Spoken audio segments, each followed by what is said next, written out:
네, 우리 오늘 예배 시작하겠습니다. 우리 김희진 선생님의 기도로 예배 시작하도록 하겠습니다. 기도하겠습니다. 하나님 아버지 감사합니다. 새로운 한 해, 새로운 한 주, 그리고 새로운 날을 허락하셔서 주님의 은혜를 누릴 수 있게 해주심을 감사드립니다. 우리에게 주어진 것들을 당연하게 여기며 가볍게 지나칠 때가 많은데 작은 것에도 감사하는 우리가 될 수 있기를 기도합니다. 주님과 가까워질수록 마주하게 되는 우리의 죄를 예수님의 십자가 앞에 내려놓게 하시고 자책이 아닌 감사로 주께 나아갈 수 있게 해주세요. 추운 날씨로 아픈 성도들을 주께서 돌보시며 영과 육이 모두 강건하여 주님을 섬기기에 부족함 없을 수 있게 도와주세요. 그리고 주님 나라를 위해 우즈벡에서, 요르단에서, 그리고 터키에서 그리스도의 향기를 내는 선교사님들을 기억해 주시고 복음을 담대하게 증거할 때 하늘에서 그들을 성령으로 비춰주세요. 어린 자녀들 한 명 한 명에게 언어의 지혜와 관계의 즐거움을 허락해 주시고 그들의 삶 가운데 주님의 은혜가 끊이지 않을 수 있도록 주님 함께 해주세요. 오늘 예배도 주님께 온전히 올려드리며 성령님 함께 해주시기를 간절히 기도하며 예수님의 이름으로 함께 기도드립니다. 네, 우리 오랜만에 같이 얼굴 보는 우리 교회 가족들 함께 손을 뻗어서 한결같은 주의 사랑이 찬양하면서 서로를 위해 축복했으면 좋겠습니다. 한결같은 주의 사랑이 당신의 삶 속에 넘치길 원하네. 한량없는 주의 은혜가 당신의 삶 속에 넘쳐 흐르네. 다시 한번 한결같은 주의 사랑이 우리의 삶 속에 넘치길 원하네. 한량없는 주의 은혜가 우리의 삶 속에 넘쳐 흐르는 우리 교회를 한번 축복하겠습니다. 한결같은 주의 사랑이 우리의 교회에 넘치길 원하네. 한량없는 주의 은혜가 우리의 교회에 넘쳐 흐르네. 우리 이 시간 좀 특별히 축복할 우리 자녀가 있죠. 우리 내일 사랑이 된다. 뭐죠? 생일을 맞는 우리 오늘이 향해서 함께 손을 뻗어서 한 번 더 1절로 축복하겠습니다. 한결같은 주의 사랑이 당신의 삶 속에 넘치길 원하네. 한량없는 주의 은혜가 오늘 이 삶 속에 넘쳐 흐르네. 네, 사랑하고 축복합니다. 자세한 기도 제목은 나중에 식사 후에 함께 나누도록 하겠습니다.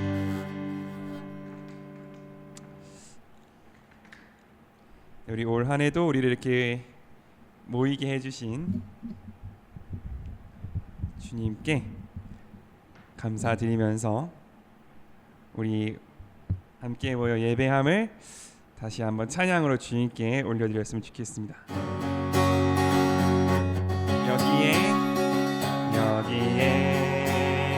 모이느리 주의 은총 받은 자여라. 주께서 이 자리에 함께 계심을 아노. 여기에 모이느리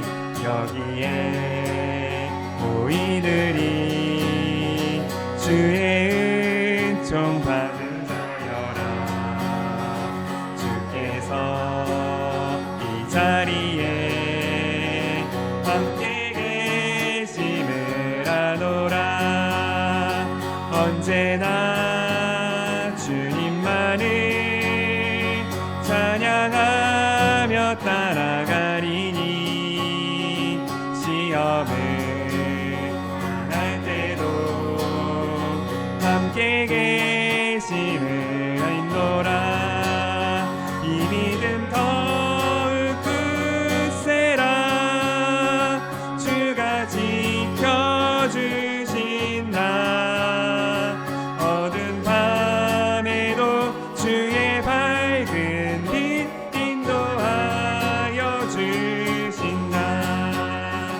주님이 뜻하시니 헤아리기 어렵더라도 언제나 주 뜻 안에 내가 있음을 아노라.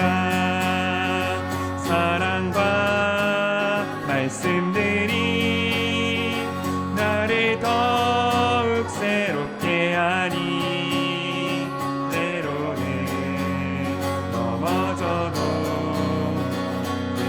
승리를 믿노라. 이 믿음 더욱 굳세라. 주가 지켜주신다. 어두운 밤에도 주의 밝은 빛 인도하여 주. 3절로 다시 한번 여기에 모이는 사랑받는 주의 자녀라. 받는 주의 자녀라.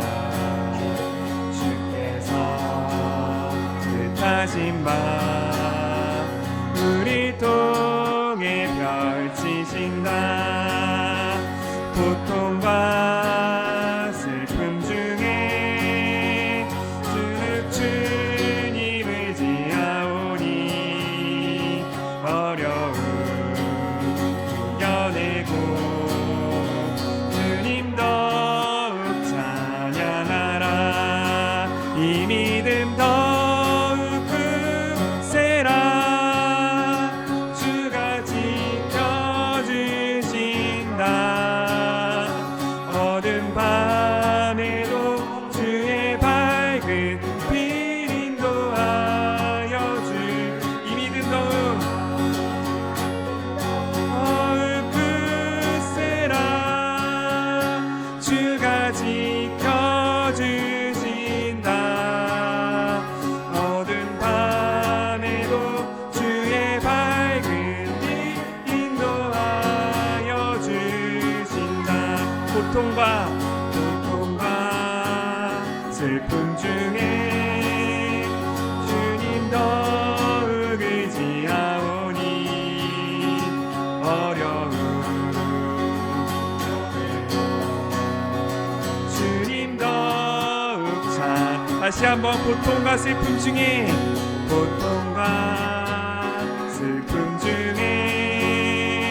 주님 더욱 의지하오니 어려움 이겨내고 주님 더욱 찬양하라. 이 믿음 더욱 굳세라. 주가 지켜주신다. 어두운 밤에도 주의 밝은 빛 인도하여 주신다. 이 믿음 더욱 굳세라. 주가 지켜주신다. 어두운 밤에도 주의 밝은 빛 인도하여 주. 다시 한번 이 믿음 더욱 굳세라. 주가 지켜주신다.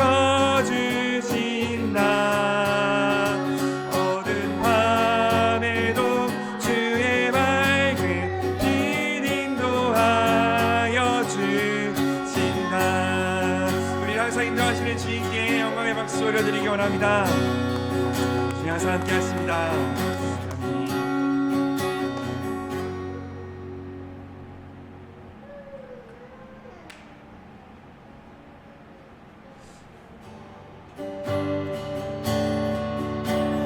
우리 주는 위대하며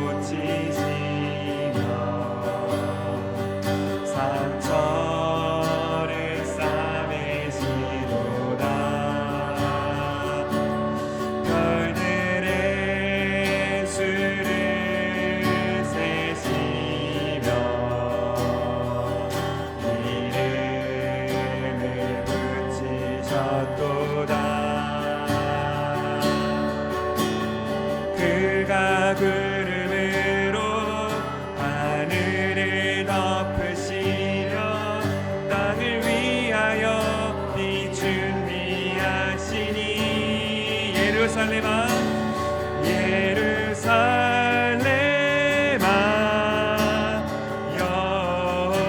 여호와를 찬송할지어다 내 하나님을 감사함으로 주 앞에 나가며 그 임재 앞에 경배해 우리 주는 위대하며 능력이 많으시도다 별의 지혜 무궁하며 인자는 영원하도다 상한 자를 고치시며 상처를 싸매시도다 별들의 수를 세시며 이름을 다시 한번 고백합시다. 우리 주는 위대하며 우리 주는 위대하며 능력이 많으시도다 그의 지혜 무궁하며 인자는 영원하도다 상한 자를 고치시며 상처를 싸매시도다 별들의 수를 세시며 이름을 붙이셨도다 그가 구름으로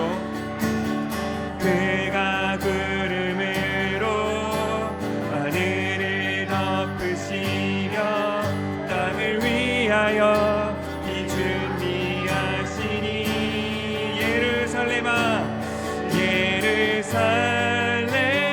예루살렘아 여호와를 찬송할지어다 내 하나님을 감사함으로 주 앞에 나가며 주 임재 앞에 경배해 예루살렘아 예루살렘아 여호와를 찬송할지어다 내 하나님을 감사함으로 주 앞에 나가며 그 임재 앞에 경배해 다시 한번 예루살렘아 살렘아 여호와를 찬송할지어다 내 하나님을 감사함으로 주 앞에 나가며 주 임재 앞에 경배해 그가 구름으로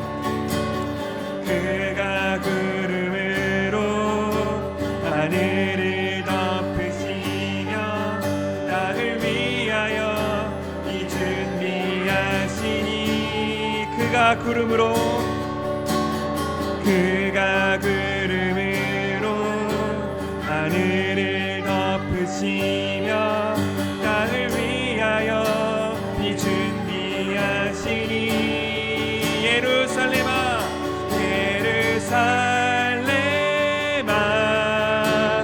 여호와를 찬송할지어다. 내 하나님을 감사함으로 주 앞에 나가며 주 임재 앞에 경배해. 예루살렘아 여호와를 찬송할지어다. 내 하나님을 감사함으로 주 앞에 나가며 주 임재 앞에 경배해.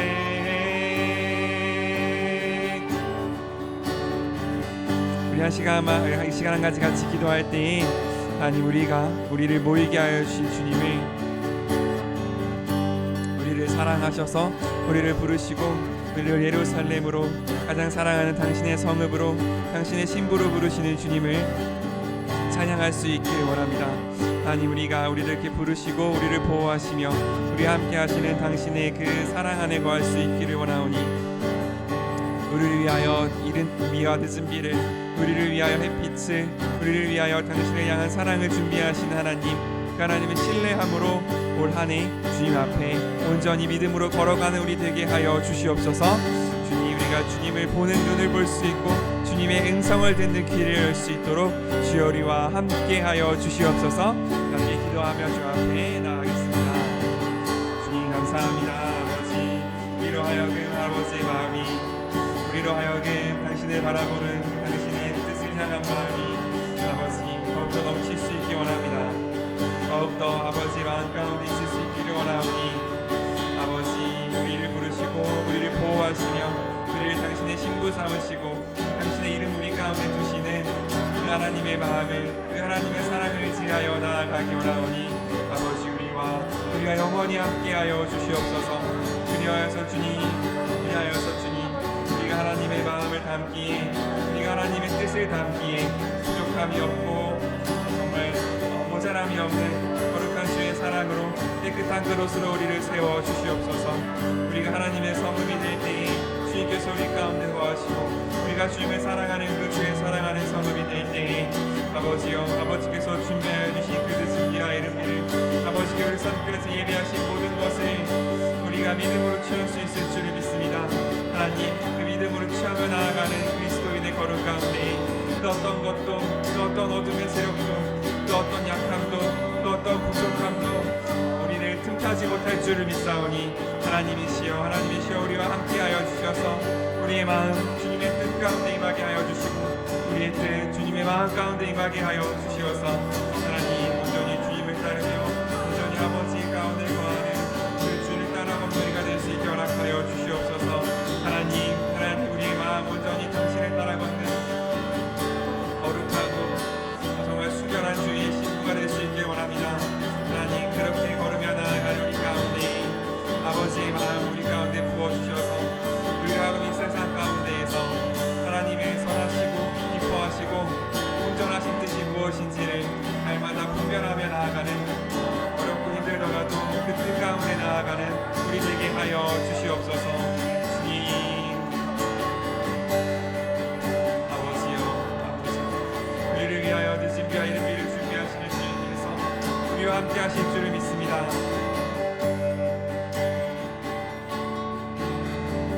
하나님, 감사합니다. 우리 가운데 함께 하시고 우리로 하여금 당신의 성읍, 당신의 사랑하는 도시, 당신의 이름을 두기로 선택하신 바로 그 거룩한 주의 자녀 삼아주심에 감사합니다. 주님께서 우리를 부르셨고 주님께서 우리와 함께 하심으로 이곳이 곧 하나님의 나라고 이곳 가운데 하나님의 뜻이 충만하게 임할 줄을 믿습니다. 하나님, 그 믿음 가운데 그곳 가운데 걸어갈 수 있기를 원하오니, 이제부터 펼쳐진 우리의 모든 삶이 당신을 향한 신뢰의 노래가 되기를, 당신을 향한 사랑의 고백이 될 수 있게 하여 주시어서 우리의 삶 단 한 조각도 어둠 가운데 빼앗기지 아니하고, 우리의 마음 가장 작은 부분도 어둠 가운데 내어주지 아니하고, 온전히 나의 삶, 나의 모든 시간, 나의 모든 열정, 나의 모든 고백과 모든 사랑을 주님께만 드리며 나아가는 우리 되게 하여 주시옵소서. 오늘의 그 예배에 그렇게 주님의 음성을, 주님의 사랑을 듣는 시간 될 수 있기를 원하오니, 아버지여, 우리 마음밭에 찾아와 주셔서 우리로 하여금 좋은 밭이 되어 우리 가운데 30배, 60배, 100배의 열매를 맺는 우리 될 수 있게 허락하여 주시옵소서. 감사합니다. 찬양드리며 이 모든 말씀 예수님의 이름으로 함께 기도합니다. 아멘. 우리 함께 양옆으로 인사했으면 좋겠습니다. 주님 우리와 함께 하십니다. 한번 같이 인사했으면 좋겠습니다. 말씀 볼까요? 누가복음입니다. 12장 11에서 21절 번갈아 가며 읽고 마지막 절은 같이 읽겠습니다. 12장 11에서 21절. 자, 저부터 읽겠습니다. 너희가 회당이나 관리나 권력자들 앞에 끌려가도 무슨 말로 어떻게 변명할까 걱정하지 말아라.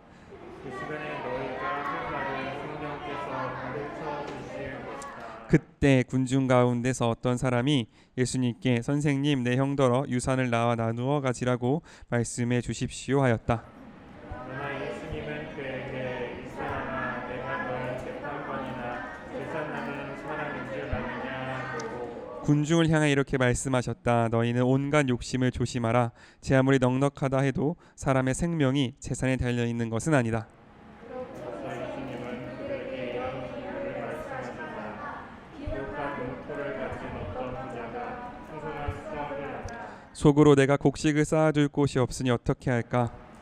옳지, 이렇게 하면 되겠구나. 내 공간을 들고 더 크게 지어 거기에 내 모든 곡식과 물건을 쌓아두겠다 하였고, 또 그의 영혼에게 내 영혼아, 여러 해 쓸 물건이 많이 쌓여 있다. 이제 편히 쉬면서 먹고 마시고 즐겨라 하였다. 그러나 하나님은 그에게 이렇게 말씀하셨다. 어리석은 사람아, 오늘 밤에 네 영혼을 도로 찾아가면 네가 지금까지 쌓아둔 것이 네 것이 되겠느냐. 함께 읽겠습니다. 자기를 위해서는 재산을 쌓으면서도 하나님께 대하여 부어하지 못한 사람은 바로 이와 같은 사람이다. 아멘. 우리 이 말씀 예수님의 대답이라는 제목으로 함께 말씀 나누도록 하겠습니다.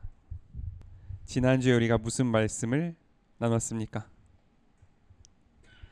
지난주에는 예수님이 좀 우리에게 무서운 말씀들을 하셨어요.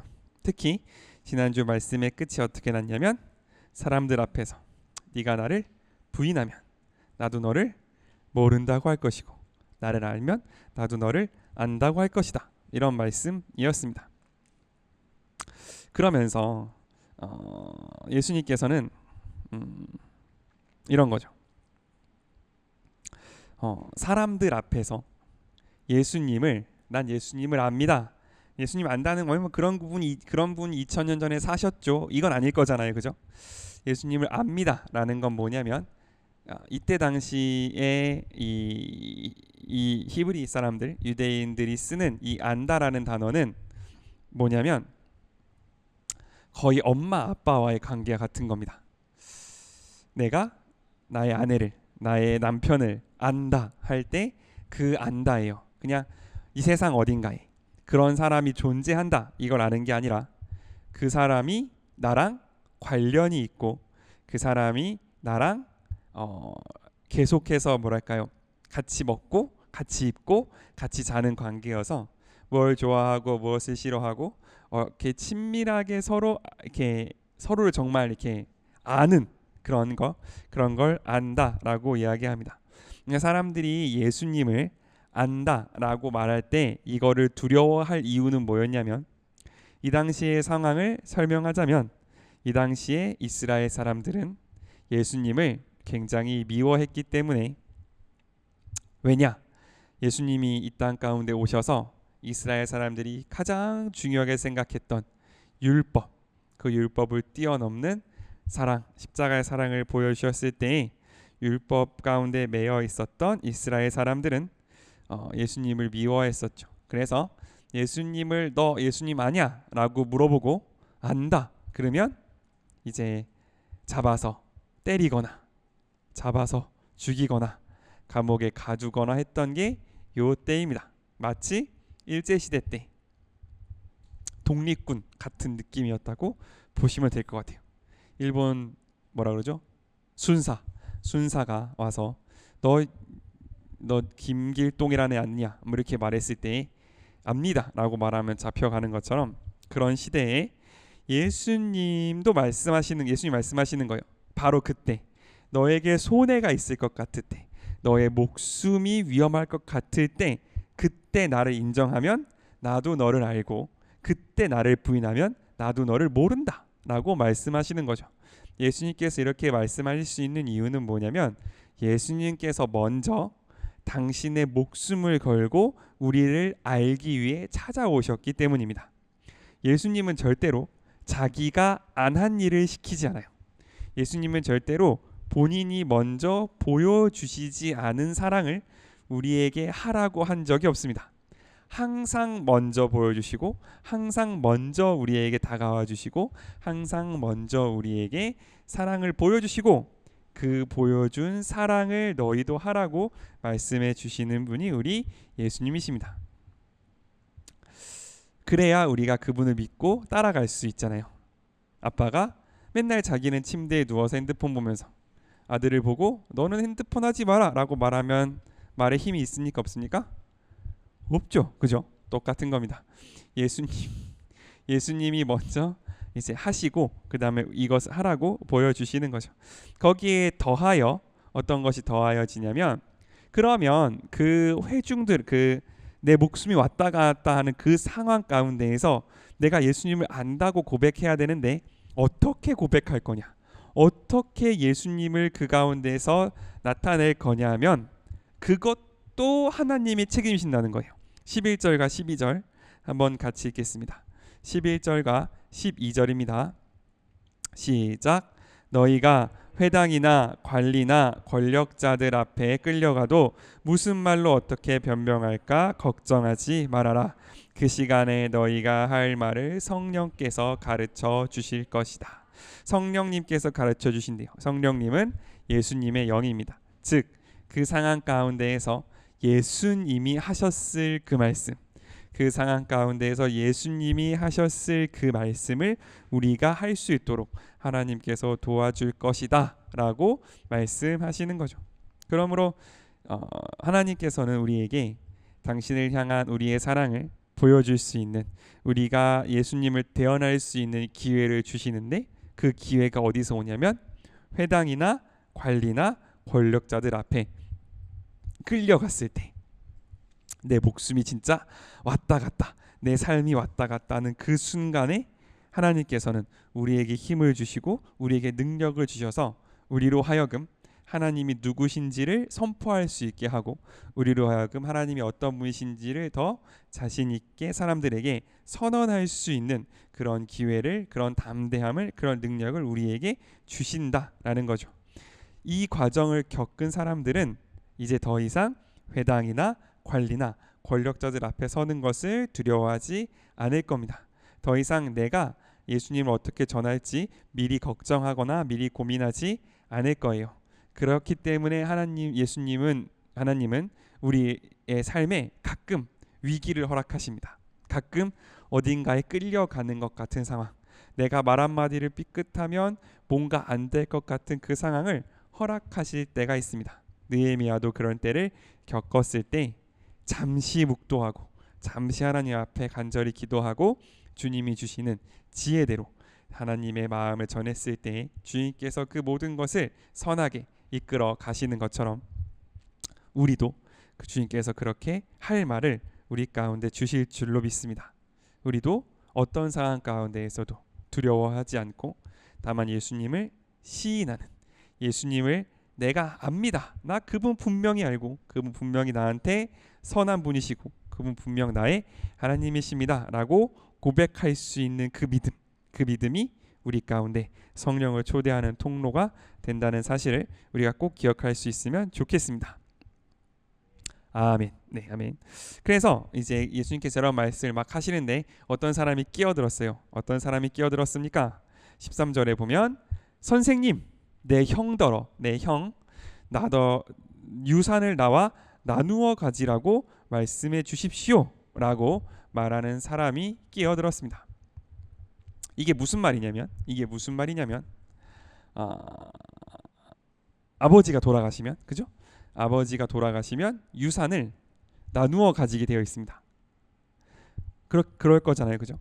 아버지께서 돌아가시면 유산을 나누어 가지는데 지금 우리나라는 아마 이제 아버지가 돌아가시면 어머니가 1.5배를 가지고 자식들이 1씩 나누어 가지는 뭐 그런 어떤 체계가 있을 거예요. 이건 나중에 뭐 정확하지 않지만 이런 방법이 있을 건데 이걸 죄송합니다. 어쨌든 이런 방법들이 있는데 이때 당시 예수님 때 당시에는 어떻게 했냐면 장자 첫 번째 아들한테는 두목, 그러니까 이렇게 아버지의 유산을 똑같이 나눈 다음에 첫째 아들한테는 2배를 줬어요.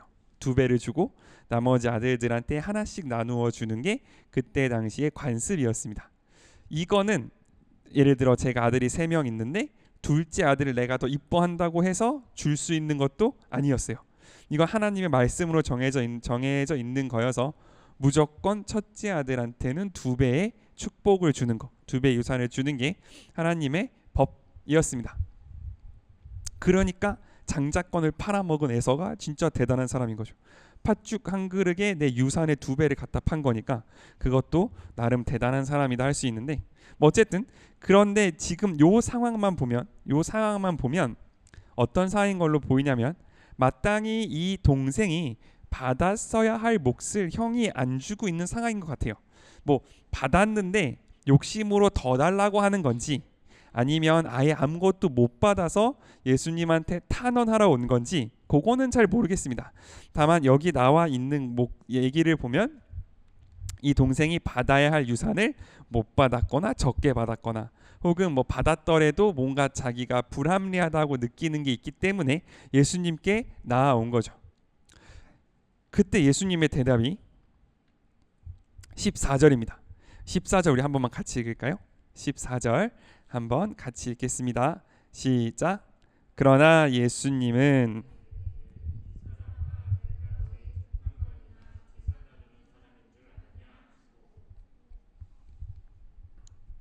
감사합니다. 예수님께서는 거기에 대해서 그런 게 어딨냐, 똑같이 나눠야지 라고 말씀하시기보다는 내가 너희의 재판관이나 재산 나누는 사람인 줄 아느냐 라고 말씀하셨어요. 이거는 뭐냐면 예수님은 돈 나누는 거에는 관심이 없다, 혹은 예수님은 이런 어떤 세속적인, 그러니까 돈이 오고 가는 이런 일에는 관심이 없다라고 말씀하시는 건 아닌 것 같습니다. 왜냐하면 예수님의 기도에도 들어있었어요. 일용할 양식을 주옵시고. 그러니까 예수님은 우리의 먹고 사는 문제에 아주 큰 관심이 있는 분이셨습니다. 그리고 그 세례 요한도 예수님께 오는 사람들을 준비시킬 때 어떻게 준비시켰냐면 세리들은 정해진 세금 외에는 받지 말고 군인들도 사람들을 압제하지 마라 라고 분명히 이야기했단 말이죠.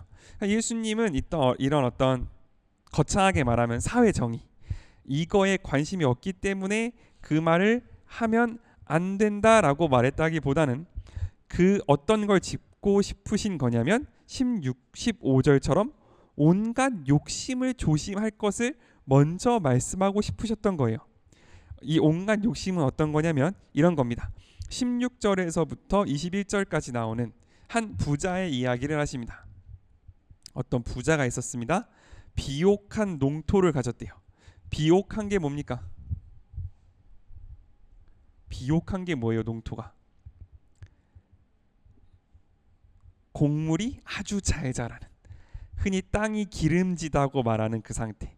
똑같이 밀을 심어도 남들은 한 가마니가 나올 때 나는 2가마니가 나오는 그런 농토를 가진 부자가 풍성하게 수확을 했습니다.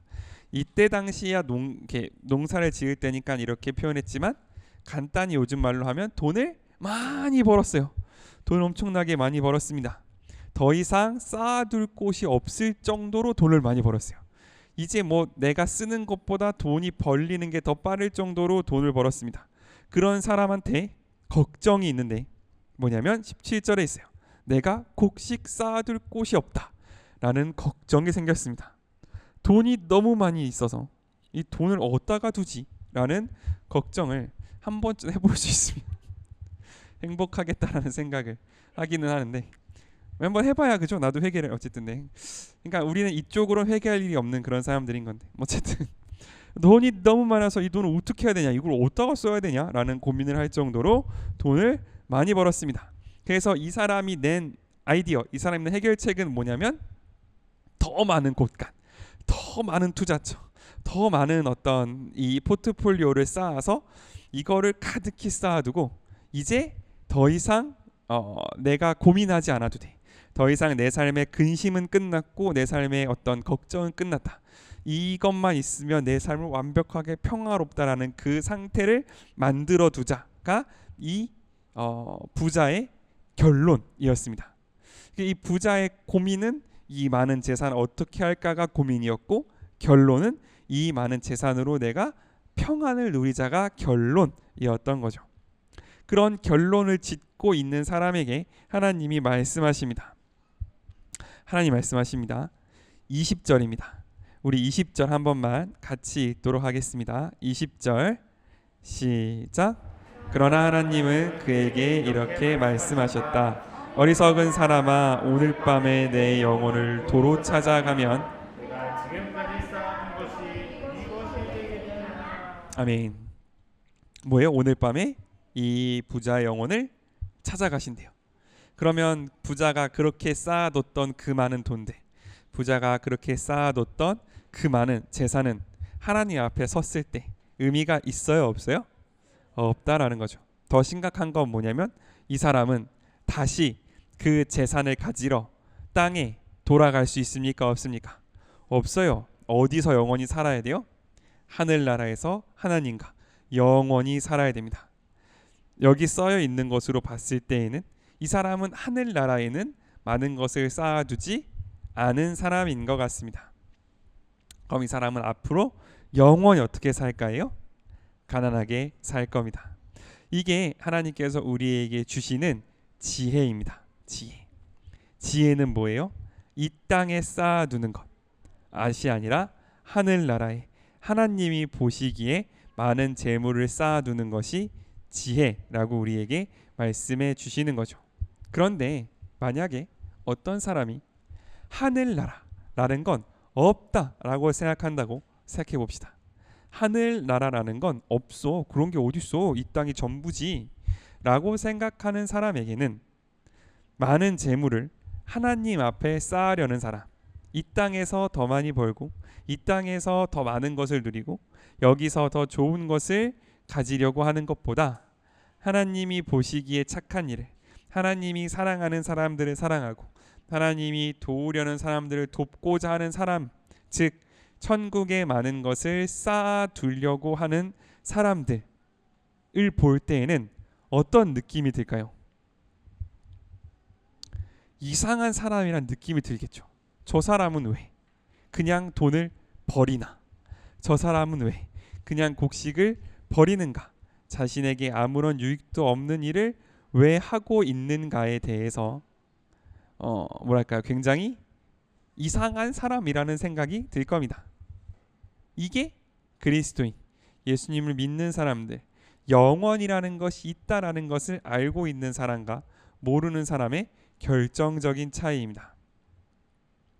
만약 내가 예수님을 믿고 예수님을 따른다고 말은 하지만 나의 시간과 나의 노력과 나의 에너지와 나의 재정이 쌓이는 곳이 세상 사람과 아무런 차이가 없다라면 우리가 과연 그 하나님의 나라를, 그 하나님의 뜻을 정말 진지하게 받아들이고 있는지, 그게 정말 있다고 생각하고 있는지를 우리가 한번 진지하게 돌아볼 필요가 있다는 거죠. 세상 사람들이 보기에는 허비하는 것처럼, 하나님을 모르는 사람들이 보기에는 정말 그냥 강물에 떡을 던지는 것처럼 소용 없어지는 것들, 그것을 우리는 얼마나 갖고 있는가, 그것을 우리가 한번 곰곰이 생각해 봤으면 좋겠어요. 예수님께서는 분명한 기준을 제시하십니다. 이 땅에도 쌓이고 하늘에도 쌓이고 그런 건 없다라고 말씀하시는 거죠. 세상에 대하여 부요하지면 하나님에 대하여 가난해지는 거예요. 하나님에 대하여 부요해지면 세상에 대하여 가난해지는 겁니다. 왜냐하면 우리는 똑같은 시간을 보내고 똑같은 노력을 하는데 그것이 하늘에 쌓이거나 땅에 쌓이거나 하기 때문에 그렇습니다. 그러므로 이 땅에 쌓은 것이 많이 없는 우리들이요 기뻐할지어다 라고 말한다면 어떨지 잘 모르겠지만 가장 비참한 게 그거죠. 내가 노력은 하고 내가 힘은 들이고 내가 많이 고생은 하는데 이게 어디 쌓이는지 모르겠어. 이게 우리 삶에 있어서 가장 힘든 부분일 거라고 저는 생각합니다. 우리 삶 중에 어느 부분을 딱 떼서 이만큼은 세상, 이만큼은 하늘 이렇게 구별할 수 있는 일이 우리 삶에 얼마나 있겠습니까? 그럴 때 우리가 꼭 기억할 수 있으면 좋겠어요. 예수님이 무엇을 조심하라 하셨냐면 온갖 욕심을 조심하라고 하셨습니다. 그 결과가 중요한 게 아니라 내가 이 일을, 내가 이 말을, 내가의 결정을 내리는 그 마음 속에 어떤 것이 있는가, 예수님은 그것을 보시고 그것을 우리에게 주의하라라고 말씀하신 거죠.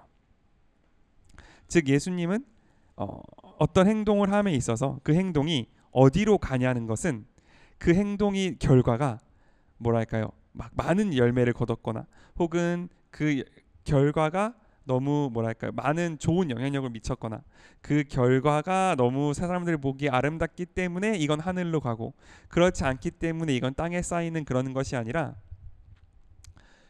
그것을 시작할 때의 마음이 어떻게 시작되었는지, 세상을 향한 욕심으로 시작되었는지 아니면 하나님을 향한 사랑으로 시작되었는지, 그것을 통해서 이것이 땅의 것인지 하늘의 것인지가 구별된다라고 말씀하고 계시는 거죠. 그런데 좋다 이거예요. 예수님이 하시는 말씀 너무 좋고 아름다운 말씀입니다. 욕심을 조심해야죠. 그런데 이 사람, 예수님한테 이 요청을 했던 이 사람의 입장에서 한번 생각해 봅시다. 이 사람은 예수님이 지금 현재 유명한 사람이고 또 하나님의 말씀을 전하는 선지자고 많은 사람들의 존경을 받으니까 예수님 앞에 자신의 억울함을 탄원하러 왔단 말이에요.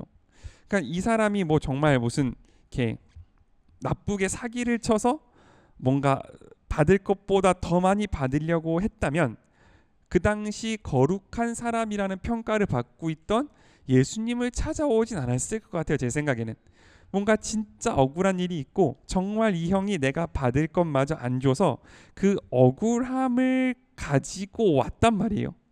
이 사람 생각에는 이건 100% 뭐예요? 예수님이 내 편을 들어줄 일.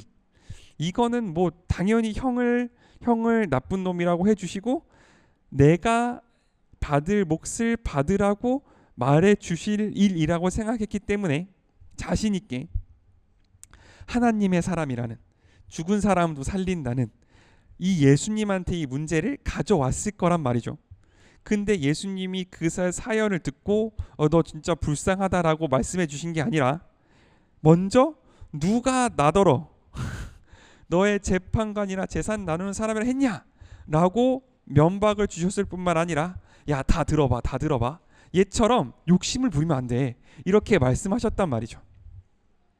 그러면 이 사람의 입장에선 이게 얼마나 억울하고 뭔가 되게 어떻게 예수님이 나한테 이럴 수 있냐라는 그 환경일 거란 말이죠.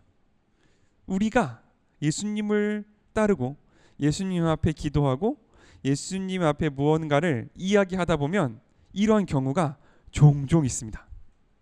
이건 100% 하나님이 내 편 들어주셔야 되는 일인데, 이건 100% 하나님이 쟤를 나쁜 놈이라고 해주셔야 되는 일인데 하나님이 내 편을 안 들어주고 나한테 야, 네 마음속을 봐, 네가 이런 기도를 하는 네 마음속을 한번 들여다봐, 그게 더 더러워, 이렇게 말씀하시는 때가 있단 말이죠. 이때 우리는 어떻게 반응할 것인가? 그게 더 중요하다는 사실을 우리가 오늘 꼭 기억할 수 있으면 좋겠습니다. 만약 오늘 이 사람이 자신의 억울함에 묻혀서 내가 마땅히 받아야 될 걸 놓쳤다는 내 눈앞에 있는 그 유산이 너무너무 아까워서 예수님이 해주신 이 말을 그냥 흘려버렸다면 이 사람은 지금부터 끝까지 재산이, 재물이, 욕심이 가장 중요한 사람이 되었을 겁니다. 하지만 이때에 너무 억울하고 이해가 안 되고 나는 너무너무 분통한 일을 겪었지만 그 재산보다 그 재산을 향한 욕심에 더 포커스를 두시고 그걸 해결하는 게 지금 당장 네가 유산을 받는 것보다 훨씬 중요한 일이야. 너의 지금 당장 억울함을 풀고 너의 지금 당장 정의를 세우는 것보다 그 뒤에 있는 그거를 내 앞에 끌고 왔던 예수님 앞에 그것을 가져오게 만들었던 그 욕심 있지, 그 탐심 있지, 그게 너를 훨씬 더 심하게 갉아먹을 거야. 그게 너를 하나님 나라로부터 등 돌리게 만들 거야 라고 말하는 그 예수님의 말씀에 아멘 할 수 있으면 이 사람은 설령 눈에 보이는 유산은 놓칠지라도 영원히 놓칠 수 없는, 영원히 쌓여있는, 영원 가운데 있는 하나님의 나라는 잡을 수 있을 거라는 거죠. 예수님은 간혹 우리에게 억울함을 당하게 하십니다. 기도를 해도 그럴 때 있어요. 그럴 때는 예수님께서 우리에게 당장 내가 기도하는 그것보다 나를 더 갉아먹고 있는 것, 나를 더 어둡게 만들고 있는 것들, 나로 하여금 영원한 하나님의 나라에서 눈을 돌려서 내 눈앞에 있는 바로 이것에 나를 집중하게 만드는 바로 그것이 무엇일지, 하나님이 나를 그 눈을 들어서 강제로 내 고개를 잡아서 하나님 나라를 보게 하시기 위하여 하나님께서 내 마음속에 계속해서 말씀하시는 그것이 무엇인지를 분별하고 그 하나님 말씀 가운데 당장은 내가 억울하더라도, 당장은 내가 납득할 수 없더라도 먼저 아멘하고 먼저 그 뜻을 따라갈 수 있는 그 우리가 될 수 있기를 소망합니다. 아멘. 우리 한번 양옆으로 인사했으면 좋겠습니다. 하나님의 음성을 듣기 원합니다. 우리 한번 같이 인사했으면 좋겠습니다. 아멘. 네, 우리 들은 말씀으로 한번 같이 기도했으면 좋겠습니다. 기도할 때 하나님, 정말 내가 하나님 나라를, 하나님의 나라에 쌓여 있는 나의 그 모든 것들을 이 세상의 그 어떤 것보다 더 귀하게 여기고 이 세상의 그 어떤 재물보다 더 귀하게 여길 수 있는 그 믿음의 눈이 우리 가운데 있을 수 있기를 원합니다. 그를 위하여 하나님께서 나의 마음을, 하나님께서 나의 죄를, 하나님께서 나의 탐욕을 말씀하실 때 내가 그 하나님의 마음 가운데 아멘하고 내 눈을 들어 내 마음을 다해 더욱더 하나님의 나라와 하나님의 뜻을 바라볼 수 있는 하나님의 음성을 듣는 우리가 될 수 있게 허락하여 주시옵소서. 우리 그렇게 우리를 올려드리며 주 앞에 기도하며 나아가겠습니다. 하나님 감사합니다. 하나님의 마음으로 생각하시는 주님 감사합니다.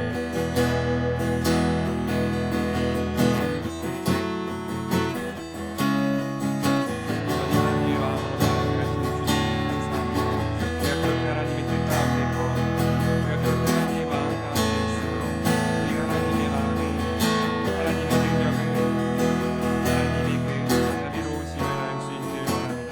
하나님 가운데 마음이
하나님 감사합니다. 우리에게 말씀하여 주시고 우리로 하여금 하나님의 나라를 소망하게 하시는 주님 감사합니다. 때로는 이생의 자랑이 육신의 정욕이 이생의 자랑이 우리의 눈을 빼서 우리의 시선을 빼서 이 땅 가운데 있는 것들을 이 세상의 것들을 마치 영원한 것처럼 우리 가운데 우리 마음 가운데 유혹할 때에 내가 다시 한번 당신을 향한 사랑을 고백하며 하나님의 기준으로 하나님의 눈으로 바라볼 수 있기를 원합니다.